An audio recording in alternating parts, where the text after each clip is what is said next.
And a candlelight vigil was held tonight to remember a 4-year-old Jacksonville child who died last week after receiving severe injuries within a state-appointed home he was living in.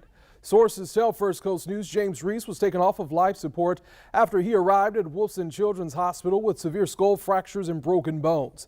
Family members from the child's paternal side say they want answers. Someone needs to be responsible, and we demand answers now. It's been a week. Someone has to say something.